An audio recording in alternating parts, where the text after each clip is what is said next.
morning, everyone. It's April 2nd. I'm Charlie Fink. It's This Week in XR with Ted Schilowitz. And we've got some big news to discuss this morning, Ted. We do. There's a lot of stuff crossing the bow these days. Big dollars, big deals, and big to-dos. So maybe you want to. Augmetics just raised $36 million for a total haul of $64 million in 2021. So that's a pretty big validation for surgical assistants using XR. But the big news, I thought that was it for this week until yesterday afternoon. Yesterday afternoon, when the news came out that Microsoft had taken their multi-million-dollar deal to develop HoloLens for the U.S. Army and turned it into a multi-billion-dollar deal, north of $20 billion to put 120,000 Army-specific or Army-manufactured HoloLenses on infantry soldiers, giving them a total battlefield awareness. It really is science fiction, but listen, $22 billion dwarfs any money that Magic Leap ever raised. It is the biggest deal in XR ever by an order of magnitude. And, aside from TechCrunch, nobody else, I guess, Road to VR has been knocked off their feet the way I have. Holy crow. $22 billion. I mean, XR must be, enterprise XR must be a $200 billion business. Right. Well, to put it in perspective, right, it's apparently a scope of 10 years. So $2 billion a year, which is nothing to sneeze at. No. There's a lot of things we could discuss here, but if you want to get some really deep dive perspective, I will give a call out to our friend Jason McDowell, who did a very long form interview with one of the pundits of our industry, Carl Guttag, who is very, very smart and very well intentioned and very well thought out. And, but he hits it hard, right? And there's a lot he talks about the HoloLens and what it is as a product and where it goes as a product. And he's somewhat complimentary, but very often talks about its flaws and its challenges, and talks about AR just as trying to find where it actually fits. So I would recommend you listen to it. It's a very long form interview, so it's not for the faint of heart. It's a couple of hours. And he's a really interesting character to listen to. But when I see an announcement like that, what puts it, because I've sort of been in this a long time, right? We were connected with a company called ODG that was doing very early stages of head-worn AR, and most of their stuff, how they were making lots of money, was in the military for actually the flight helmets that the Israeli fighter pilots would use and so forth and so on. Then it migrated, and those were very large deals, not on the order of $22 billion, but very large deals, because that concept of needing that information without even looking down for a moment at another display, it makes total sense to have it in your heads up, field of view. Well, sure, because who needs to be hands-free? Well, how about a guy carrying a bunch of weapons? Correct. Right. I mean, the thing is that they're trying to make it so that he doesn't have to take his hands off his weapon to use a targeting device. Right. So where I think it benefits us, broader as an industry, is with $2 billion a year being plugged into solving those problems, it will likely help the HoloLens tech evolve into a place where we will all get the benefit from it. And there's a long history of the military helping tech become. Silicon Valley is basically the story of the military starting consumer tech. Oh, of course, because technology is a pyramid that starts with university research and filters down or corporate research, as Microsoft has done, and it filters down to defense first, followed by enterprise, and eventually the consumer, which I don't think Microsoft is saying will never happen. It's probably 5 or 10 years in the future, but you can certainly see them evolving, as you said, the technology to the point that it could be wearable by a person. I'm also very interested in what the operating system is in a hands-free battlefield system. Okay, so it can't be a ring and all that stuff. It can't be a ring, and it can't be a bracelet, right? It can't be voice. So you have to make an assumption that you're eyes, not going to reach out and pinch. Right, you're not going to reach out and pinch. There must be something else going on, and I'm very intrigued by that. Hopefully we will, if 120 grunts are wearing it, 120,000 grunts are wearing these things. So first of all, the iconic vision of a US soldier it's kind of set by the Middle East conflict and what we've had to watch in Iraq and Afghanistan for the past 20 years. But that image is going to completely change in the next war. They're going to be these giant bugs with wraparound HoloLenses and God knows how many batteries strapped to their bodies.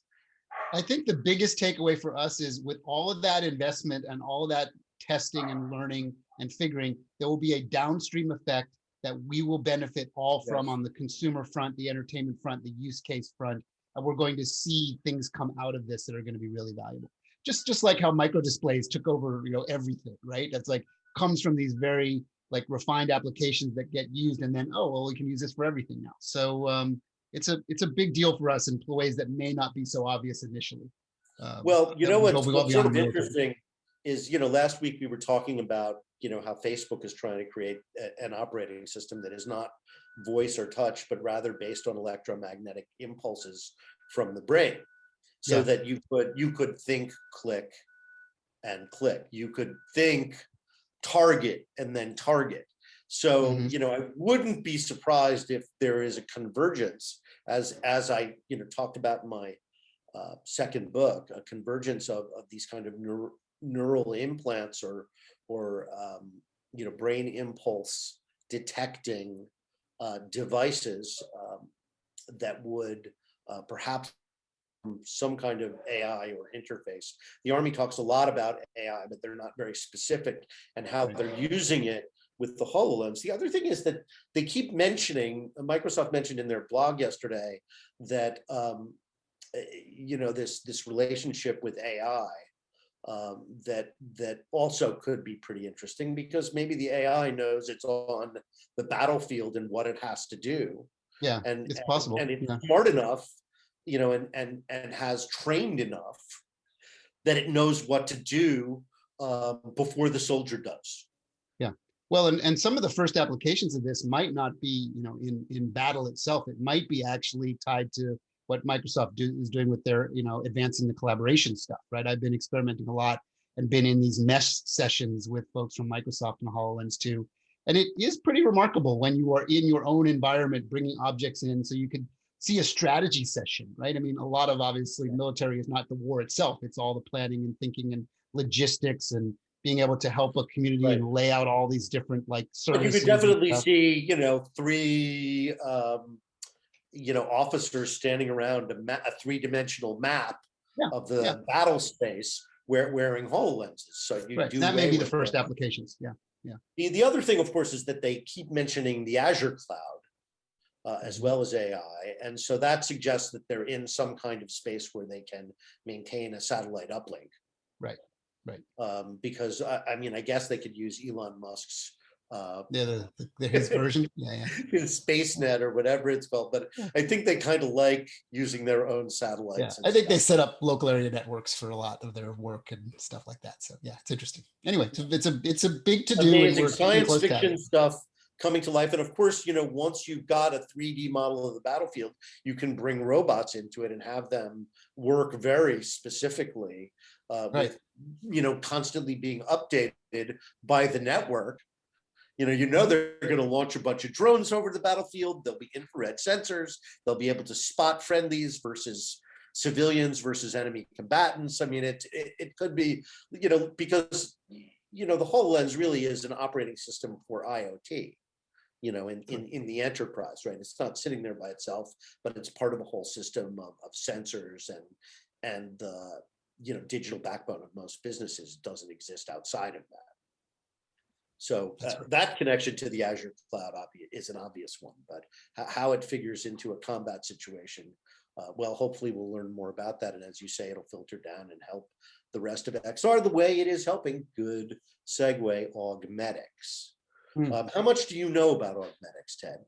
I know broadly. I study the healthcare side of this because I'm on the board of a cancer research center and I'm involved in a lot of VR initiatives. And there's been 3 or 4 companies that have started to raise some serious capital around building the tool sets. But I wouldn't say I'm tremendously versed about what they're doing, other than the fact that they've raised capital and they're in that healthcare space for this stuff. I think their specialty is spine surgery. So, they have a photo released that I included in the column this week that shows, a bunch of surgeons wearing their custom XR head-mounted displays.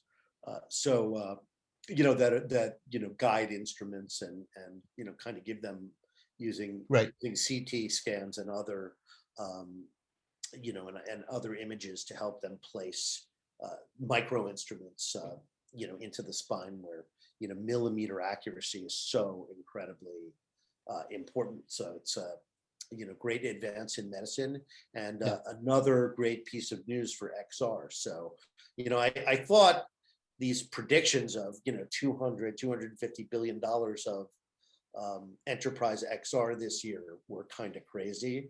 I'm like, Tim Merrill, those guys are Mike Boland. Where the hell does Boland get these numbers? But I don't until think you tap the healthcare vein, and then I think they really, vein, they're really seeing things that a writer like me is not. So more power to them. I'll have to take some of their crazy apparently crazy predictions more seriously. Well, and they're not being all that insightful, right? Telemedicine in all of its forms is a gigantic industry, right? Remote medicine tool sets, and the idea that we can take an advanced visualization system and do the paint by numbers and allow experts to take their expertise out into the field. It's just the remoting. It's the same thing we just talked about on the military side. The remote battlefield is a real thing at scale. The remote healthcare thing is a real thing at scale, using tools from the past. And now we're migrating into tools from the present and the future that allow these overlays to have, like you said, millimeter preciseness and awareness that an expert that's sitting at a con can talk to a field doctor and say, okay, here's what I want you to do right now with this patient in this way. Let me see what you're seeing. He puts the headset on and he sees it. And he says, touch this, this, and this in this fashion.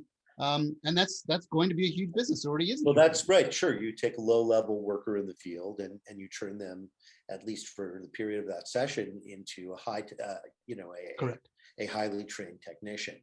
Yep. So the last story today I wanted to talk about is our friends at Niantic teasing again in a blog post a pair of glasses branded with the Niantic name. Now, of course, we know that they invested in an AR company that was working on AR glasses. Do you remember which one that was?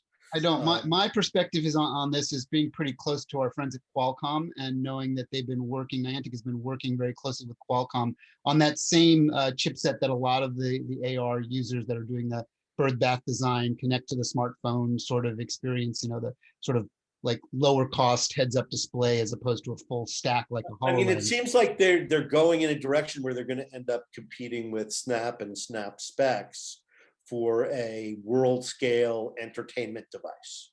Yeah, right? My instinct is going to be more sophisticated, I think, than what Snap is doing, just knowing what the Qualcomm chip can do in those iterations. But I guess what was sort of fascinating to me is when John went on stage at the end of the beginnings of the Microsoft Ignite conference and showed off Pokemon in a HoloLens, and people thought that was really cool. Then a week later, he's definitely playing the field, right? He's like, now he's talking about his own device, custom device that he's working on with Qualcomm, which has been announced, and there's been news about it over the past year or two. But it's kind of fascinating that he's being very open about the fact that there are going to be different devices and different ways to engage with his software, with his entertainment, which is no different than us as a movie studio wanting to be ubiquitous. We don't just want our movies to only run on one brand of TV, right? They need to run on every brand of TV or every brand of movie theater that's out there. So, well, they are upping their game as a studio. Last year, Warner Brothers used their platform to make the Harry Potter game, which I guess has been kind of, although I haven't been following it, probably because it's kind of meh. But Pokemon Go continues to be jump back and forth between the number 1 and number 2 position in the app stores for games. It continues to make $1 billion a year. Probably will soon surpass Grand Theft Auto 5 as the most lucrative intellectual property of all time. For this is like versus Star Wars movies. So we're Yeah, really yeah. talking about Billions upon billions of dollars in revenue. we're really the world scale and the amount of the spend per player is really hard to comprehend. So it makes Niantic into a very large private company, on a scale like Epic Games. The other thing is now they're developing, so they're using their platform for other people's games, and now they're developing another one of their own games, this time based on their own IP called Urban Legends. So expect more news from Niantic this year as the juggernaut continues to establish itself as one of the biggest players in the XR space. But again, I think that's our news roundup for today, Ted. But again, that's good. A historic watershed event for the HoloLens and for all of spatial computing. $22 billion over 10 years, 120,000 headsets, which is way more than HoloLenses combined that have been produced to date. Been delivered and built. Sure, of course, yeah. So that is going to mean probably upwards of 1 million HoloLenses out there within a year or two. So they've really started to scale spatial computing with that device. So and think of how many people are going to get exposed to spatial. Well, and then just the downstream effect of folks like you and me and regular folks that want to start to use it for productivity and entertainment, or the 3 million people who work for the Army or the Department of Defense. So it's like it's going to be everywhere. Yeah, well, it's interesting, Charlie, I often give that 10-year span of time is what I study, right? So from the year 2020 to 2030, and here's a 10-year dedicated spend to push us toward the year 2030. That's going to spur on lots of other companies and lots of other groups to start looking at, bigger. That's what I tell my students. In the next 10 years, you're still going to be young. Yeah. They're going to live in a wearable world in the same way that we lived, in a wired world and then a wireless world. But we all live in a pocketable world, right? So this is our pocket world, and our pocket world is getting ready to be our eye world. We're already deep in our, this is a giant business for Apple, the ear world, right? And the eye world is coming. On our head. Yeah, the eye world is coming. All right, everybody. Well, now we've got a special guest, Chris Madsen, who's just been named head of U.S. Business Development for Engage, one of the fastest growing training and education platforms in the world. So welcome, Chris. Our guest today is Chris Madsen, the head of U.S. Biz Dev for Immersive VR Education, the company known for managing and starting the training and education platform called Engage, which is available on Steam and also from the Oculus store for the Quest. Welcome, Chris. Good to see you again. Hey, it's good to see you as well. Last time I saw you, Charlie, you were summoning birds into a virtual environment. Yeah, after your presentation, last weekend, 2 weekends ago, Ted, I conducted a workshop for AWE, which is diversifying into education and hopefully other things to service the community. So, of course, we chose what we thought were among the 10 leading sites, let me say, and Engage was certainly on that list. It's the one I use personally to teach in, and it's terrific. It always works. It's got fantastic product features. They keep adding to it. Now you can upload from Unity or use the building blocks inside of Engage. So, they're building kind of a metaverse for teaching and training in there that I really like using. Yeah, I'm a big fan of Chris. I'm a big fan of Engage. I've been in and out of it for various events. Most recently, the Mars Perseverance landing, which we've all had a touch point in, but I was there on the surface bopping around with the guys and then hopping into that tool and then had to check out the Oculus thing, what they were doing. I was kind of like playing the field a little bit, which was interesting, but I thought the Engage environment and the people that were gathered there was probably the most robust and most interesting. And then on our Viacom CBS side, we did a Mars Perseverance Mars Experience AR app where you can actually bring the rover into your room and fly the Ingenuity around and do some cool stuff. So Chris and I are both, as you can see by his background, both crazy space nuts and space fans. I don't even know if I told you this, Charlie, but my uncle worked at NASA, and He I was did a the lot of coolest production work. person you knew growing up. Yeah, I did a lot of production work, in the early part of my career at NASA, and like lived under the crawler for a week and spent time at minimum distance, saw almost all the launches from minimum distance. It was quite an experience that shaped me, and I know Chris has some thoughts on that too. So. Yeah.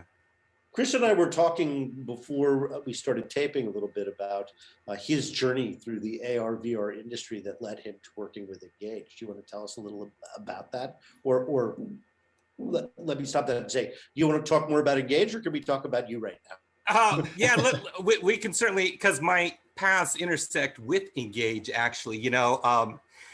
For my journey, I have 20 years of behavioral science background. That was my career. And back in 2013, I had my first social VR experience on the developer kit 1 from Oculus. Mike Armstrong, our lead developer at Immersive VR Education, built the first social VR app for that developer kit back in 2013. And it kind of became a hub where developers around the world would meet. And really, we were all discovering social VR for our first times. Like, wow, we can actually be together in a shared place. Back then you couldn't bump hands unless you had a Razer Hydra for your hand controls. But that was really our first taste. And David Whelan, Sandra Whelan, our CEO and COO of Immersive VR Education, were part of that crew as well. And speaking of space, Apollo 11 was David Whelan's first Kickstarter and is one of the most popular educational VR experiences out there right now. That helped bring in some funding to get the ball rolling. And Mike's work eventually rolled over into Engage. So we've been building the Engage platform now for many, many, many years. And our roots are deep amongst the core team. We're all early adopters. I would say Apollo 11 might be now floating into the category of a VR classic at this point. I think really so. And we've updated it to a HD version, and I see that continuing to happen as technology evolves. It's just going to evolve along with the tech. That's very cool. Yeah, it's amazing over time how many environments Engage has been able to add, as well as, one of the great things about Engage is that it incorporates what is great about a number of different collaboration websites, the way you can present slides. It's much easier than on most other platforms. The way it integrates 360 video. I mean, you haven't really experienced 360 video until you're there with 25 people in the middle of it while it rolls. And, I thought that really kind of changed the context and gave me new appreciation for 360, of which I have been quite dismissive over the years, but it is a very, very effective teaching tool, especially when applied in that context. It's funny you bring that up, Charlie, because I was sort of on the dismissive side of 360 as well, until I discovered that you could share those with other people and have these experiences together and add 3D elements to those 360 experiences.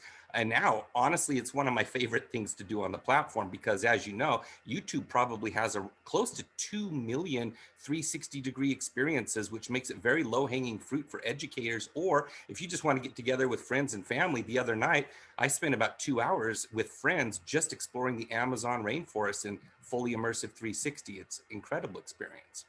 Wow. I think we've reached the beginnings of a tipping point in terms of resolution and comfort on the headsets too, where they're finally good enough. I would not say that they are great enough yet, but they are definitely good enough to enjoy video content without feeling like you're looking through like 3 layers of a screen door. Yes, exactly.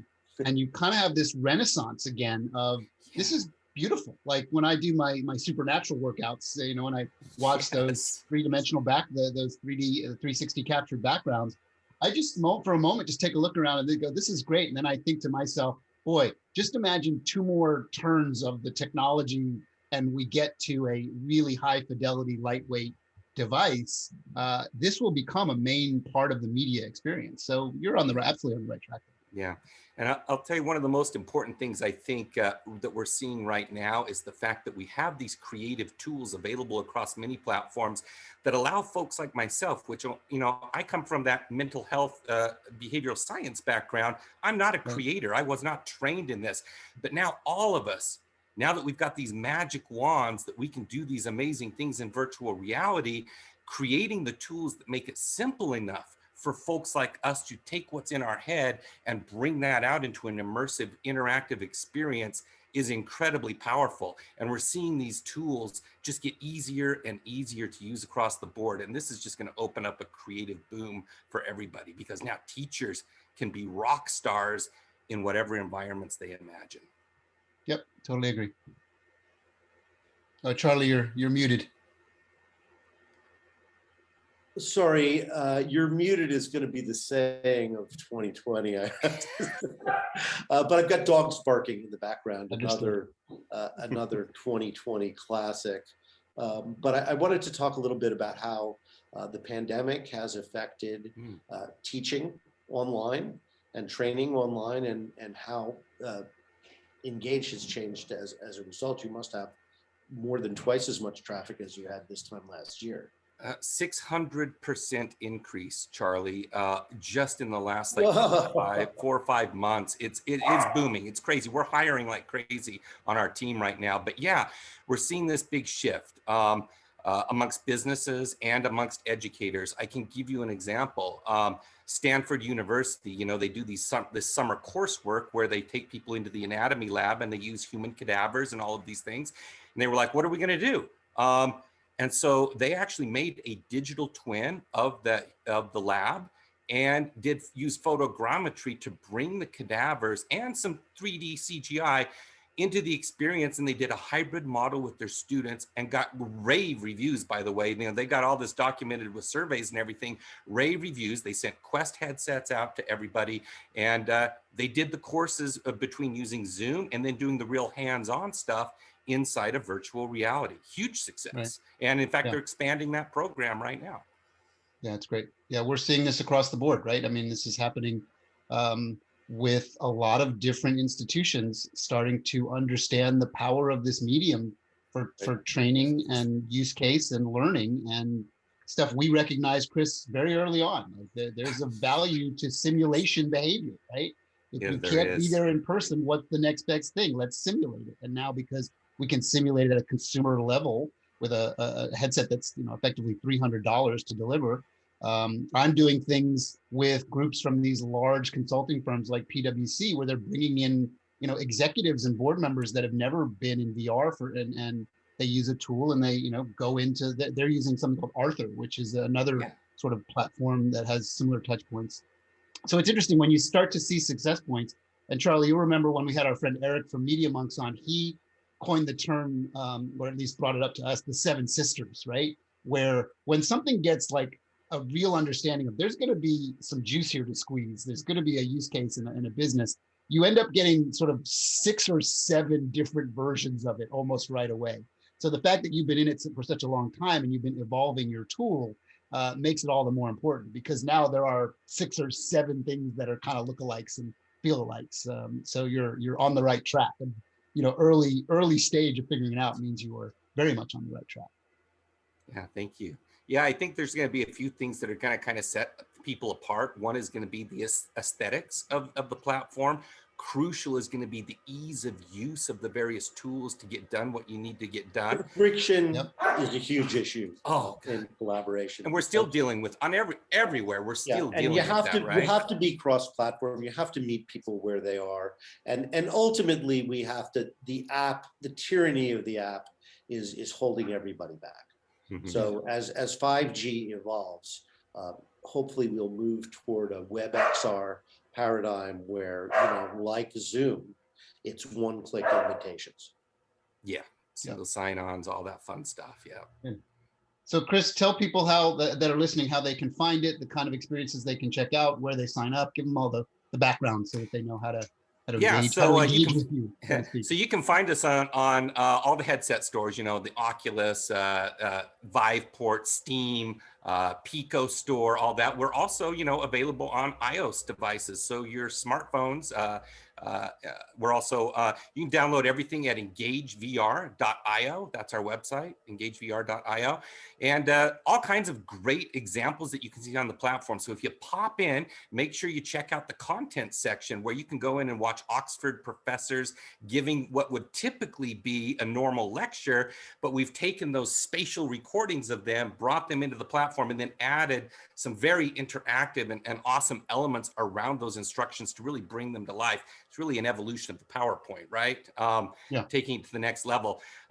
Make sure and try out some of these simulations. Like we have one where you actually save a baby's life. It's a hands-on experience where you have to activate the resuscitator, pick the right size, and you're literally pumping it. The interactive teaching modules are so powerful.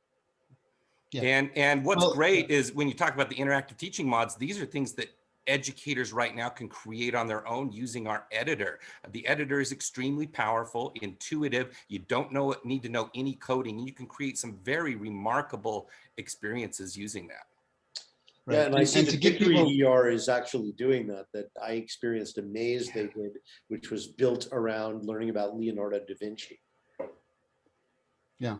And to give people a sense of what I believe, and I think the three of us believe how big this is going to be, if you go back in time a little bit to when people were just laughing at the idea of online education, that it will never, ever have a real place in real education, that you still have to go to a real school and go to a university, and then track over the last 25, 30 years, how it has become and overtaken, the overarching, like every school, including all the Ivy League school, have an online education portal, and groups like Stanford use it extensively to allow more people to access their educational tools and find use cases. And, University of Phoenix is probably the perfect example of how big something that people would laugh at a generation ago can be. We're still maybe a little bit in that laughing stage for the bulk of people, like people aren't going to wear those things on their face. Well, those things are going to change, right, and evolve.